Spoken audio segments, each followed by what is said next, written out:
Welcome back to our Words of Wisdom channel. I'm Linda P. Jones Ministries, and we are in a series called Tagline Messages. In our last one, we shared about Obey Your Thirst. And continuing on with our slogan messages, another popular catchphrase is the pause that refreshes. Now, I'm not going to tell you what product these represent because I'm not promoting these products, but I'm definitely going to use their slogan or tagline messages to teach principles, biblical principles from the Word of God. But before I start, please, I want you to like, comment, subscribe to the channel so you won't miss any of these exciting teachers, and definitely share this video with your friends. Now, we're talking about the pause that refreshes. We live in a hurried, frenzied world today. Endless meetings to attend and timelines to meet, rushing home to cook meals, assignments to complete, children to take to school and pick up from classes.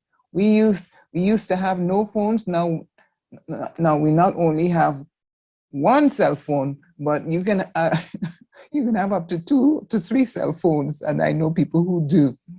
And each one of them going off, it's the boss, your spouse, or the children, iPhone, iPad, and on and on and on. You know, there's no end to the communication and the wide world out there. So we supposedly to make our life more effective and probably more time, but that is not the truth.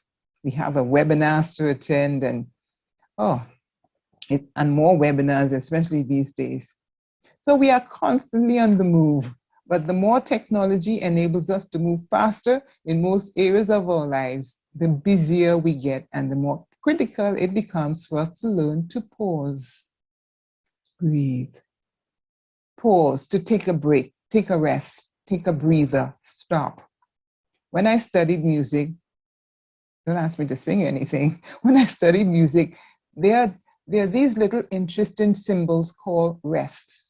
Rests are intervals of silence in pieces of music. Each rest symbol and name corresponds with a particular note value for length, indicating how long the silence should last. Could you imagine listening to music or singing without rest? No matter how sweet it is or sweet it sounds, you will eventually say, stop, I need to breathe, you know? Even music needs rest. Those times where you hear nothing or it comes right down into a lower octave or whatever. Let me don't say anything that will confuse you. But a singer cannot sing effectively without rest. As a matter of fact, the rest and the pause periods give the music its beauty. In the rhythm of life, we need to rest as well. We need times to lie down and to rest and be refreshed. Jesus told his disciples to come apart and rest for a while in Mark chapter 6, verse 31. And he said to them, come aside by yourselves to a deserted place and rest for a while. I mean, he understood the value of rest. As a matter of fact, God created one day, the Sabbath day, for rest. Do nothing, just lie down. Rest. Well, there were many, at that time, there were many coming and going, and they did not even have time to eat. Notice, the others were running themselves ragged with not even enough time to eat. Does that sound familiar? And that was in the time of Jesus. And it's the same today. I've heard people say, I'm so busy, I hardly have time to have lunch, or I work through my lunch break. It might sound like, very industrious or what have you, but it's really not that bright. Now, if we don't come apart and rest, we will eventually come apart.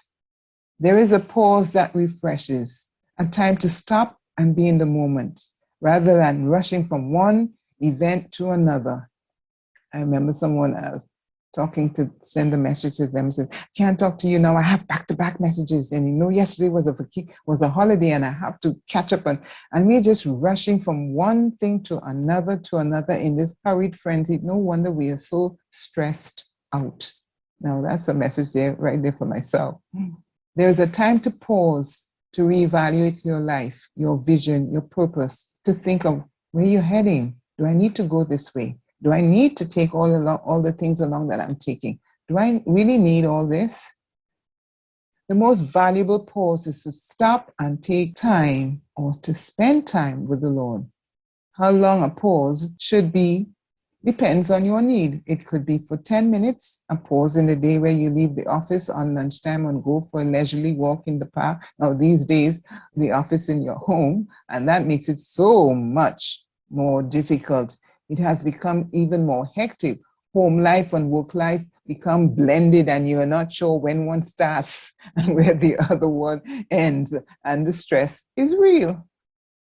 But whatever it is you have to do, or however it is you need to do, it could be half a day or a day, just time out to rest, to refresh your soul. What about a Sabbath rest? I mentioned that earlier, that one day of the week you take off, not to do anything, not to work, to rejuvenate. And I know it's difficult.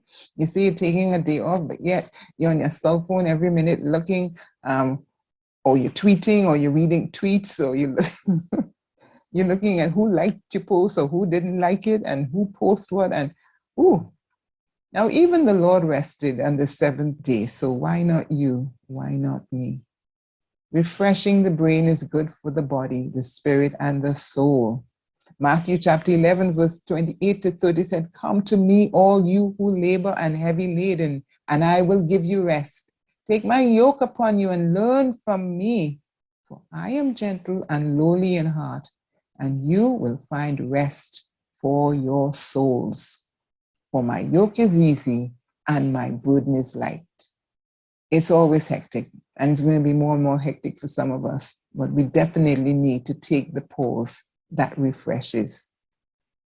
So I hope this has been encouraging you and challenging to you, that you will make a definite effort to take a pause that refreshes. God bless you, and I'm looking forward to you joining me in session 3 as we talk about another tagline message.